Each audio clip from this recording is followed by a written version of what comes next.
Cie, 2, 3. Di sana sadanya, jangan lupa sebelum tonton video ko, tekan tombol subscribe dan aktifkan lonceng notifikasi supaya di sana bisa menonton video-video terbaru dari kami. Komen serta share ke kawan-kawan ya.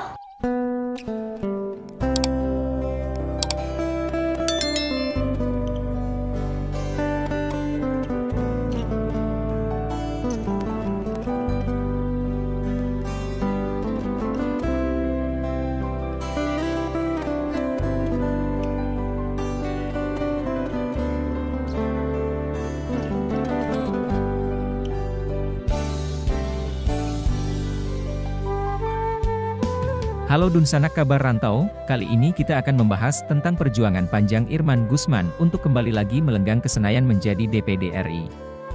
Yuk ditonton videonya sampai selesai dan sebelum itu jangan lupa untuk subscribe, like, komen, dan aktifkan notifikasi agar Dunsanak tidak ketinggalan dengan video-video terbaru kami.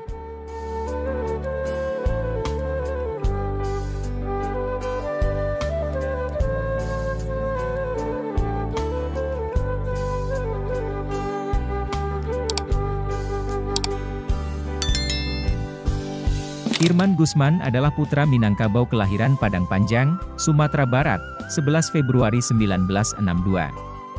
Dia dikenal sebagai seorang politikus dan pengusaha kayu. Ayahnya, Guzman Gaus, adalah mantan rektor Universitas Muhammadiyah Sumatera Barat. Sedangkan ibunya, Janimar Kamili, putri saudagar emas.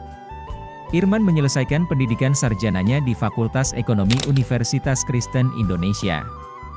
Dia juga menyandang gelar Master of Business Administration, MBA, dari Graduate School of Business, University of Bridgeport, Connecticut, Amerika Serikat. Setelah merampungkan pendidikan, dia meniti karir dari nol sebagai seorang usahawan. Karir politiknya dimulai sejak 1999 dengan menjadi anggota Majelis Permusyawaratan Rakyat Republik Indonesia, MPR RI, mewakili Sumatera Barat. Di MPR, Irman mulai terlibat dalam sejumlah amandemen konstitusi. Dia dikenal sebagai salah seorang pencetus sistem politik dua kamar, atau bikameral pada MPR. Selain dikenal sebagai penggagas sistem politik dua kamar, Irman juga diketahui sebagai pelobi yang berhasil membuat dilakukannya pembentukan fraksi utusan daerah MPR pada 2001. Padahal sebelumnya fraksi tersebut sempat dibekukan. Setelah itu, Irman juga berjuang untuk menuntut adanya seorang anggota utusan daerah duduk sebagai wakil ketua MPR. Kemudian, Irman bersama koleganya di fraksi utusan daerah dan fraksi-fraksi lain melakukan sejumlah amandemen konstitusi, termasuk menerapkan pelaksanaan pemilu presiden, wakil presiden dan kepala daerah secara langsung. Pencapaian lain adalah mencetuskan amandemen untuk membentuk lembaga tinggi negara baru, yakni DPD. Berbagai kedudukan pernah dijabat Irman. Di antaranya pada 2000 menjadi penasehat Majelis Ekonomi Pimpinan Wilayah Muhammadiyah di Sumatera Barat. Dia juga menjadi anggota Dewan Pakar Majelis Ekonomi Pimpinan Pusat Muhammadiyah serta Dewan Penyantun Universitas Muhammadiyah Sumatera Barat. Kemudian pada 2001, dia pernah menjabat sebagai Wakil Ketua Bidang Pemasyarakatan Bulu Tangkis Pengurus Besar PBSI. Selain itu, dia juga sempat menjadi anggota Dewan Pakar Gebu Minang dan menjabat Wakil Ketua Bidang Koperasi, Pengusaha Kecil, dan Menengah, Dewan Pengurus Pengusaha Hutan.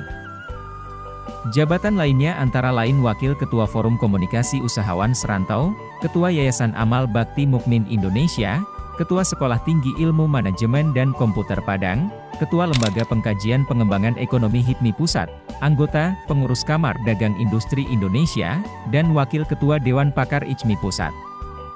Irman mengikuti pemilu 2004 sebagai calon anggota DPD Sumatera Barat dan lolos.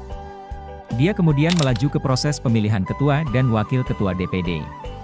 Pada masa bakti 2004 hingga 2009, Irman menjabat sebagai Wakil Ketua DPD bersama dengan Laode Ida untuk mendampingi Ketua DPD saat itu, Ginanjar Kartasasmita. Dia kembali terpilih menjadi anggota DPD RI pada pemilu 2009 dan pemilu 2014.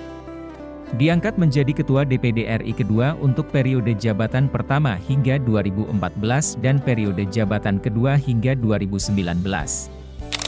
Saat mendaftarkan diri sebagai calon anggota DPD RI pada 2023, KPU mencoret Irman Guzman lantaran tak memenuhi syarat.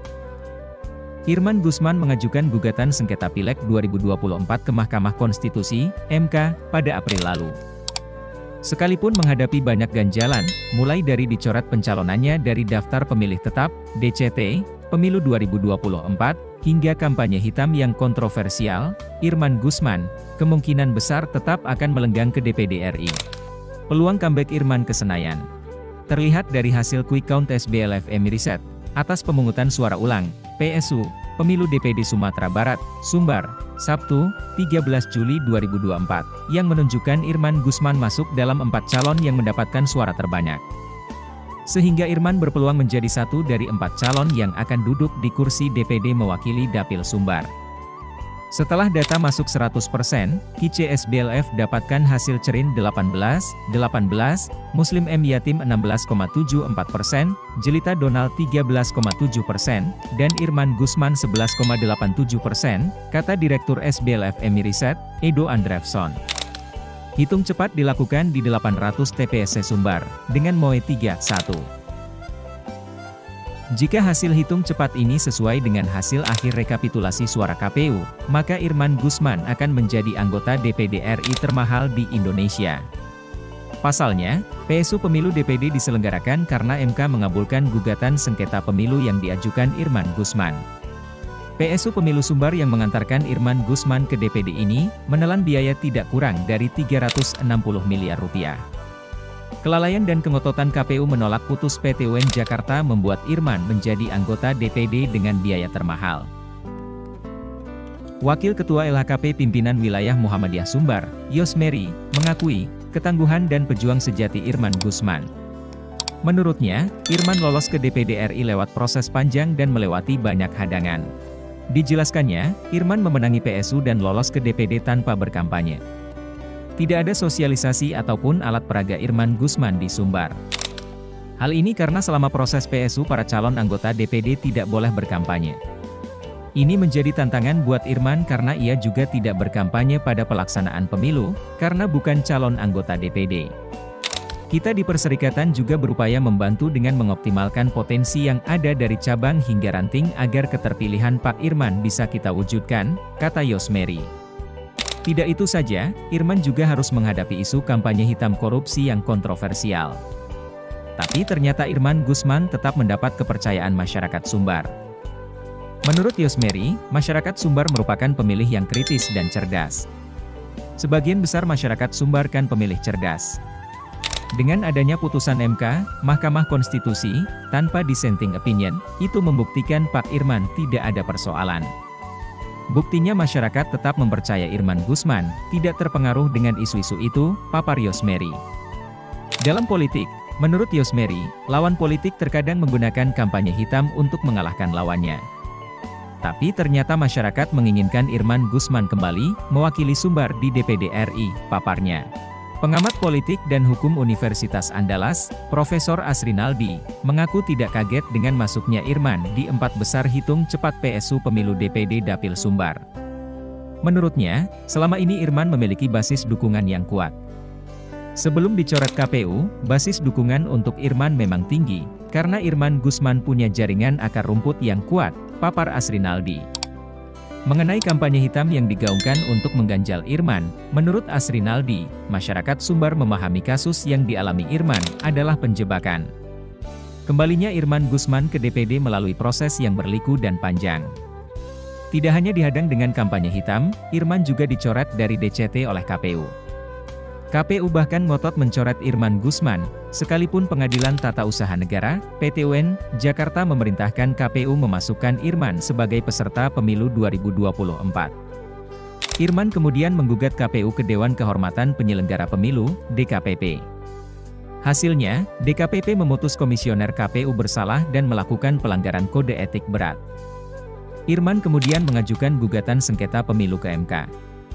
Tidak diduga, Irman yang bukan peserta pemilu, ternyata gugatannya dikabulkan MK.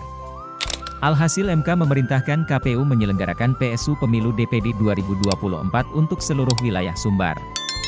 Keputusan ini juga merupakan kejutan, karena sebelumnya belum pernah ada pelaksanaan PSU Pemilu DPD di satu provinsi secara keseluruhan.